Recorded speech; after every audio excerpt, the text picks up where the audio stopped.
Buenas noches, inframundo. Soy fanático de todas sus historias. Espero que puedan contar la mía dentro de poco. Me emociona bastante. Les quiero contar algo que me sucedió cuando aún trabajaba como paramédico en una ambulancia del Instituto por Excelencia Mexicano. Pero que no nombraré porque sigo laborando en el mismo sitio, aunque en otra posición. Tendría unos 19 o 20 años. En ese momento me encontraba haciendo guardias nocturnas. Nadie las quería, y pues casi siempre nos toca a los que acabamos de entrar cubrir todos estos turnos que nadie quiere. En esa ocasión estaba con otro compañero. Creo que se llamaba Eduardo. Era una noche tranquila, francamente. Casualmente, no habíamos tenido muchos traslados ni emergencias, de forma que ya estaba aburrido. Pero en ese momento que le pregunté a mi compa si me podía hacer el paro para dormirme un rato en lo que acababa el turno. Tenía que estudiar la universidad después de eso, así que mientras más minutos de sueño le pudiera meter, mejor. Él me dijo que sí, que enseguida que sonara alguna alerta me levantaba. Ya tendría sus 35 años, así que para Eduardo era un trabajo normal y seguro tendría tiempo de descansar. Me acomodé en el interior de la ambulancia, extendí las piernas, me puse una manta encima y como si nunca hubiera cerrado los ojos, enseguida caí en un sueño profundo. Creo que ya estaba roncando, cuando de un salto me desperté. Los códigos de la ambulancia, las luces y el sonido estaban encendidos. Salté al frente de la ambulancia. Pensé que estábamos ya de camino para una emergencia, pero me di cuenta que solamente era que se había activado todo por sí mismo. Apagué la ambulancia y bajé muy molesto. Le pregunté a Eduardo por qué me había hecho esa broma. Enseguida contestó que no tenía nada que ver con lo que estaba pasando, que de hecho se regresó corriendo de la tienda cuando escuchó el sonido porque pensó que yo había aprendido los códigos para salir. Efectivamente, en las manos llevaba algunos refrescos y papas fritas, de forma que no tenía por qué no creer en su argumento. Se me bajó el coraje. Tomé una de las bebidas que me ofrecía. Inmediatamente nos sentamos en la parte del garage que tenía unas mesas para que pudiéramos descansar, mientras la ambulancia estaba estacionada. Comenzamos a platicar sobre historias de terror, puesto que el fenómeno nos inspiró. Mi compañero estaba a punto de contarme de algunos aparecidos que había en otras estaciones que le habían tocado cuando movió la vista al lateral de mi cabeza. Me encontraba de espaldas a la ambulancia y con la palidez de su cara entendí que había alguna cosa detrás de mí. Se me borró la sonrisa. Me di la vuelta con un poco de recelo. El corazón me comenzó a latir muy fuerte, como si en ese momento estuviera corriendo por mi vida. Enseguida noté que detrás de mí sonaban unos pasos suaves. Eduardo estaba pasmado. No podía decirme nada, así que, sin más remedio, me di la vuelta para enfrentar a lo que sea que se había manifestado. Creo que prefería no haberlo hecho. A mi espalda había una especie de bruma blanca, con la forma de una persona. No les podría decir si era humana o no. Simplemente tenía la figura de un ser humano por consistir de un centro. Algo parecido a una cabeza y miembros largos, que con un paso que sonaba como pies muy ligeros, se metía al interior de la ambulancia, para luego colocarse en el asiento del conductor. Ambos supimos en ese instante que era lo que seguía. Así que por puro instinto, nos tapamos los oídos para evitar el choque de sonido que se avecinaba. En una habitación tan pequeña, los códigos sonoros de la ambulancia sonaron con fuerza. Las notas rebotaron con furia en cada rincón de nuestras cabezas. Sobra decir que las luces nos aturdieron ligeramente. En poco tiempo nos habíamos levantado los dos para apagarlos. Teníamos miedo, pero era más el dolor físico que provocaba esa reacción a un sonido tan estridente que lo que pudiera hacernos excelente. Una vez que apagamos la ambulancia, ya que el humo de la misma también estaba llenando el garage haciendo el ambiente tóxico. Al subirse a la ambulancia, ambos notamos que el ambiente estaba lo que le sigue de helado. De forma que apagamos rápidamente la ambulancia para retirarnos de la zona y estar seguros de que el ser no iba a repetir la acción en el mismo punto. Tomamos un poco de aire fuera de la cochera y por tercera vez se encendió la ambulancia. Esto sin que nadie estuviera remotamente cerca del sitio. Pensamos que quizá esa situación correspondía a que ese día en particular era cercano al aniversario de las explosiones de unos ductos de combustible que habían ocasionado que los servicios de emergencia se colapsaran y que muchos de los pacientes trasladados por la gravedad de sus heridas no pudieran llegar a tiempo al hospital que les correspondía. Ya estábamos bien espantados, pero de cualquier manera buscamos la mejor forma de aguantar a que el turno terminara en el interior de las instalaciones.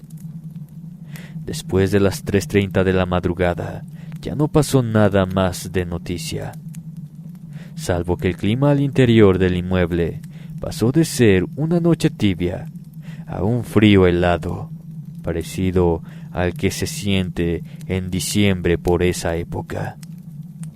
Pero estábamos en pleno mayo. Cuando terminó el turno y llegó la nueva guardia, inmediatamente les dejamos todo y nos fuimos pelados de ahí, no sin antes advertirles a los compas lo que estaba sucediendo. A eso al más viejo, que tendría unos 55 años, me contestó que eso era más o menos normal en el garage, que nos esperáramos a septiembre, cuando de verdad se ponía todo loco. Eso me dejó temblando, porque esta fue mi primera experiencia con lo paranormal, pero como bien me indicaba el hombre, no sería la última.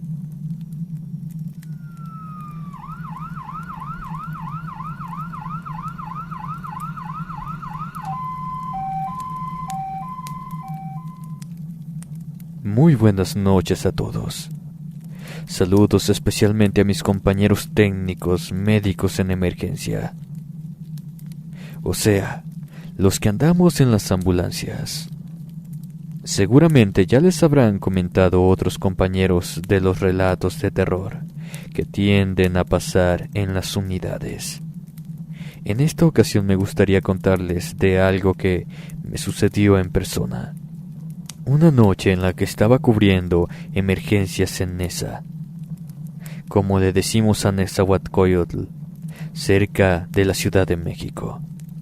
Para los que no conocen, por acá es un sitio muy movido en cuanto a emergencias, porque es un poco peligrosa la zona, sobre todo si no conocen. Los turnos de la noche es donde se gana más. Yo soy parte de una empresa de ambulancias privadas, a las que puedes llamar, o andamos por las avenidas buscando la chamba. Sé que no es precisamente la mejor forma de ganarse la vida, pero pues de algo hay que hacerle, y las plazas en las instituciones públicas están muy peleadas. Ya he establecido que trabajo de noche, en un turno, que pensé que iba a comenzar de lo más normal, escuchamos por radio una llamada de emergencia. Era para ir por un señor ya mayor que estaba presentando síntomas parecidos a los de un infarto. Enseguida nos dirigimos al sitio. Siempre trabajamos 2 paramédicos y un conductor al menos. Llegamos pronto al punto. Bajamos de la ambulancia con la camilla y demás instrumentos. Estábamos frente a una casa construida de forma precaria. Enseguida pensamos que la gente no iba a tener para pagar los servicios. Pero nos sorprendieron los hijos del Señor con el costo de la cuota por delante. Creo que querían que hiciéramos lo mejor posible por el paciente, y con gusto lo realizamos. Aún estaba consciente cuando subió a la ambulancia. Nos iba diciendo algo de información. Uno de los familiares también estaba presente. Creo que era la nuera porque era la que tenía la cabeza más fría en ese momento. El resto de la gente los íbamos a ver en el hospital. Dentro de la ambulancia, pese a los cuidados que dimos a la persona, murió a mitad del camino. No es raro que pase, pero frente a la nuera fue una cosa lamentarse. Pese a que la mujer tenía aplomo, nadie tenía hielo en la sangre, así que comenzó a sollozar. El chofer apagó los códigos porque ya no era una emergencia. Ciertamente debíamos llevar el cuerpo al hospital correspondiente, pero ahora sería una velocidad normal. Dentro de la ambulancia el ambiente era silencioso. Observé el cuerpo del anciano. Tenía poco pelo en la cabeza. La piel constaba con las manchas características de la edad, además del tono mortecino que anuncia que la parca está cerca. Las ojeras pronunciadas, el color cera de la piel, el tono azul de las venas y zonas del rostro amoratadas por la poca circulación. Mientras lo miraba, fue que el hombre de pronto se incorporó. Con los ojos en blanco, abrió la boca con una lengua flácida, miró a su nuera y con una voz que no parecía en lo más mínimo natural, le indicó que la culpa de todo la tenía María, su esposa, que ella debía pagar por todo. A continuación cayó de nueva cuenta en la camilla. Enseguida nos pusimos a colocarle los desfibriladores, mientras la mujer gritaba histérica.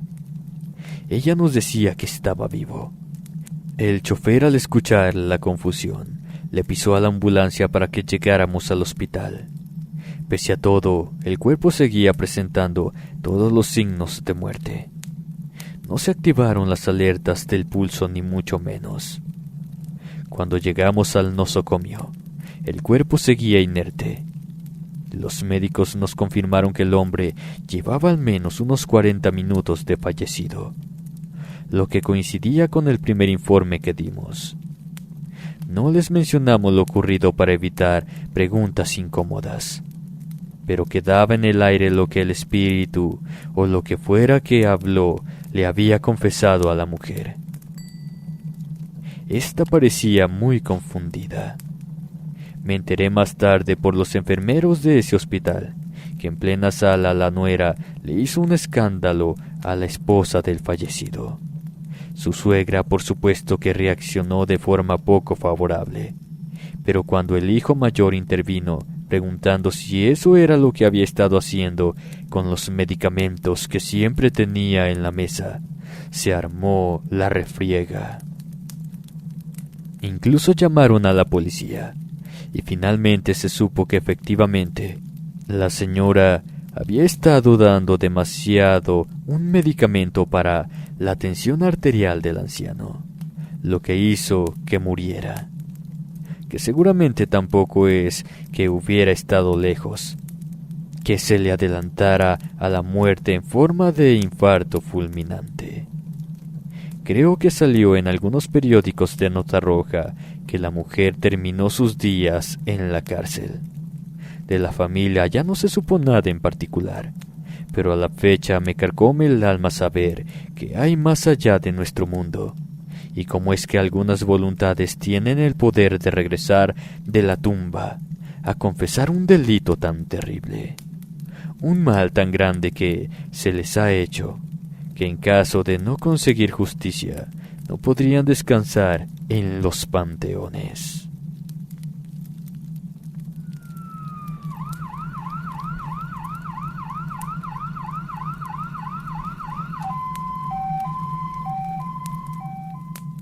Lo que les quiero contar me sucedió cuando trabajé como paramédico hace varios años. Cuando tenía 20, ahora ya voy para los 45 años de edad. Era una noche como muchas en Pachuca, fría como los pies de un muerto, y con una bruma que daban ganas de quedarse en casa en la cama. Pero pues en esos momentos tenía que trabajar para sacar mi carrera como médico. Fueron años que hasta los tengo medio borrosos porque casi no dormía y andaba como loca. Recuerdo que en esa noche en particular, que era cercano al 14 de febrero, había muchos accidentes. Supongo que era producto de tanta gente en estado de ebriedad recorriendo las calles. Llevamos a varias personas a los diferentes nosocomios de la ciudad, en diferentes estados. Uno con los huesos rotos, fracturas expuestas, otros con cortes. Creo que lo más grave que vi esa noche en particular fue una amputación a la altura de la rodilla de una pierna, resultado de un choque en motocicleta. En algún momento, cerca de las 3 de la mañana, estábamos descansando del turno.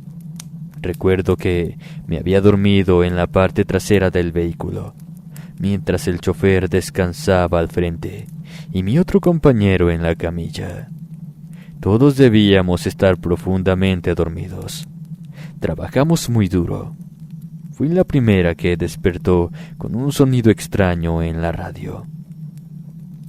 Era una llamada de emergencia, pero mencionaba códigos que estaban muy viejos, tanto que apenas los reconocí. Desperté al chofer para que confirmara lo que mencionaban por el aparato. Él en ese tiempo tendría unos 50 años.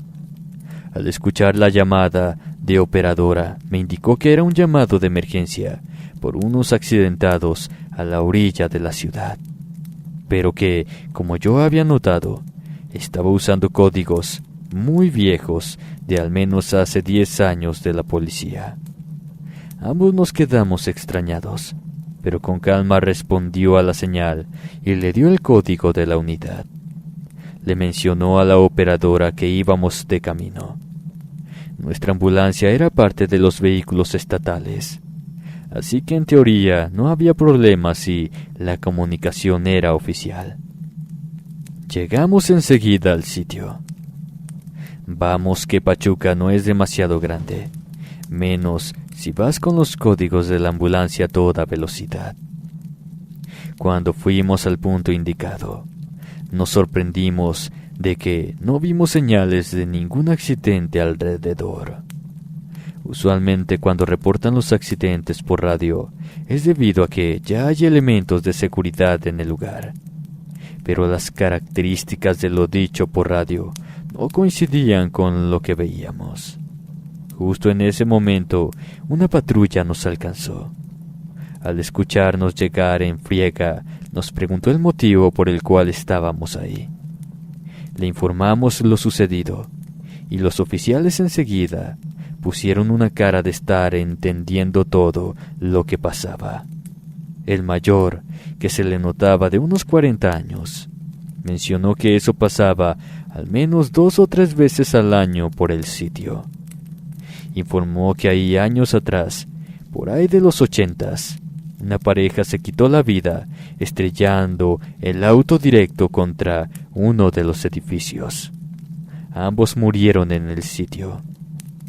Se mataron porque sus familiares no los dejaban estar juntos, y ahora cada que se acerca una fecha de enamorados, por ejemplo como el 14 de febrero, se emitía una misteriosa comunicación que mandaba a los servicios de emergencia al punto. No le creí demasiado al oficial, pero como no había nada, nos fuimos del punto. Podría jurar que cuando me di la vuelta para divisar por la ventanilla un par de sombras, tomadas de la mano a mitad de la calle, pude ver, las cuales hicieron que un escalofrío horrible me recorriera todo el cuerpo.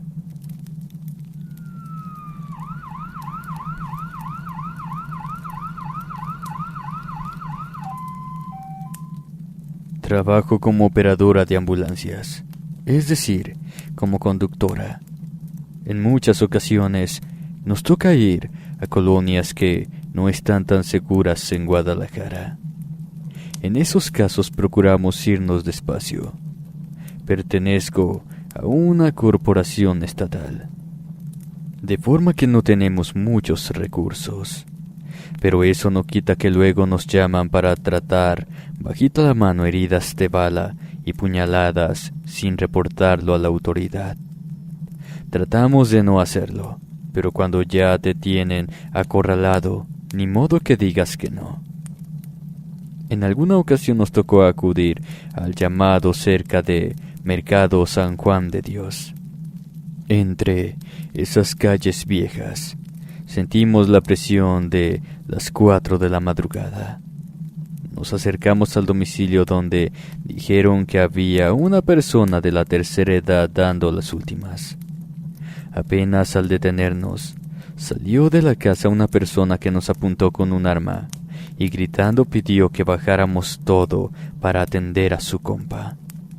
En ese momento creo que vi la vida pasar frente a mis ojos. Con todo el aplomo que pude reunir le dije que no. Pese a tener el cañón en la cara le indiqué que si quería que lo atendiéramos, no podíamos despegar los desfibriladores de la ambulancia. Creo que fue tal mi voz de mando que el joven accedió. Entré con los otros 2 muchachos que me acompañaban y rápido movimos al hombre a la cabina de la ambulancia, sin que el otro dejara de apuntarnos con su arma. Vimos de qué se trataba y la persona ya estaba a punto de irse, pero no le podíamos decir eso al hombre de afuera. Así que hicimos lo mejor que pudimos, y creo que toda la suerte de la vida se me fue en ese instante, porque alcanzamos a estabilizar al paciente. Al abrir el vientre nos dimos cuenta que la bala no había tocado nada importante, pero ya había estado tanto tiempo en el punto de la carne que se había contaminado. Limpiamos todo, cerramos y le colocamos suero. Estábamos a punto de bajar para indicarle al otro hombre los cuidados necesarios para que se recuperara y recomendarle encarecidamente que se fueran a un hospital. Pero no encontramos a nadie alrededor, más que a algunos curiosos. Preguntamos si habían visto al muchacho que nos había llamado, pero nadie respondió. Llevamos al joven al hospital civil. Como tenía mucha curiosidad, esperé hasta que estuvo consciente para preguntarle por la persona que nos llamó a atenderlo. Ante eso, el muchacho, que no podría tener más de 22 años, abrió los ojos como platos y me contestó que el único que conocía con esas características era su hermano, que había fallecido en un enfrentamiento entre pandillas 2 años antes. Ambos nos quedamos en un silencio pesado. Le comenté que sería mejor que aprovechara esa segunda oportunidad, porque casi se moría. Tiempo después, efectivamente, vi que el joven superó su pasado. Se convirtió en uno de los compañeros paramédicos, y esto quedó como una anécdota más.